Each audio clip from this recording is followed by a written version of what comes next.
All right, that says we're going. So, for those of you that are receiving this video, it is unique to our excuse me client base. The way that we do the video distribution, you're probably watching it through HomeBot unless you're specifically seeking out our YouTube channel. But for those of you that are getting it through that normal majority channel, thank you for your patronage. This is one of the things that we try to do to give back to our client base. One of a lot of things, but we certainly want to make sure that you guys are getting, well, as much out of us as you've given to us. So thank you.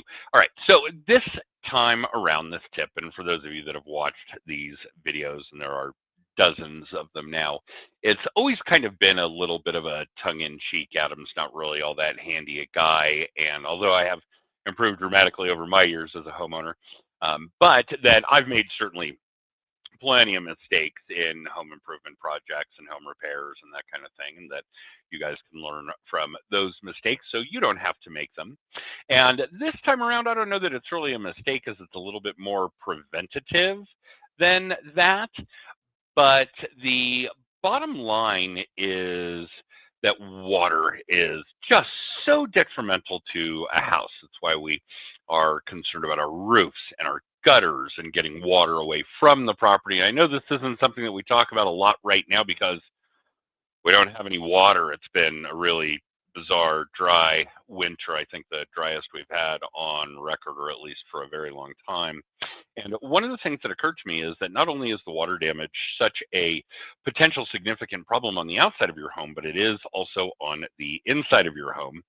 And I've had issues where, oh, the shower above my kitchen leaked, and I realized that it was not a plumbing issue, but that the grout in the tile in the shower had cracked and water was getting in there, and that needed to be cleaned out and redone.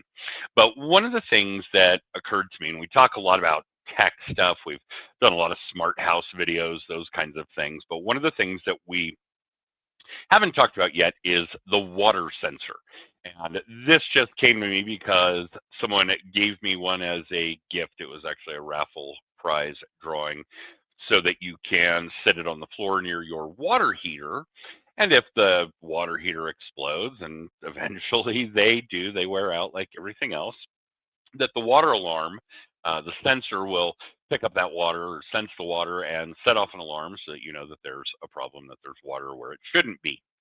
So I brought this home and I went down into our little boiler room and I looked, and as it turns out, because of the water purification system I have in my house, I have one there already. It's actually built into that system, and it does sit on the floor, basically right in between the water purification system and the water heater. So it does seem to be serving a dual purpose for me. So I took the one that I was gifted and re-gifted that to somebody else. But I do think that for what that device would cost, even just in the most basic environment, Amazon, that kind of thing, it is something that is worth its weight in gold when it becomes necessary.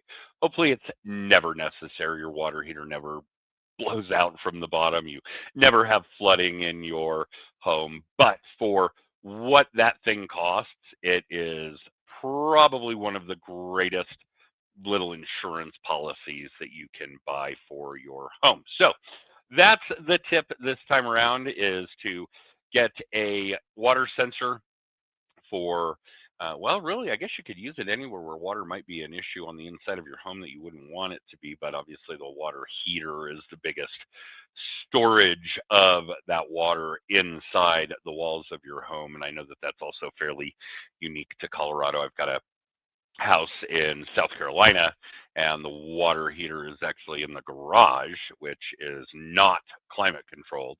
So it's a little different here than in a lot of other places where, well, I guess where they don't see a lot of sub-freezing or certainly sub-zero weather, that kind of thing. That would freeze a water heater pretty quickly if it were outdoors in sub-zero temps. In any case, that's the tip this time around. Hopefully you guys are getting some use out of these. We're certainly trying to give you guys every little bit and tidbit that we come up with for things that might help you get a little more out of your house. So that's it. Thank you again for all of you guys that are seeing this, and we'll be around if you need anything.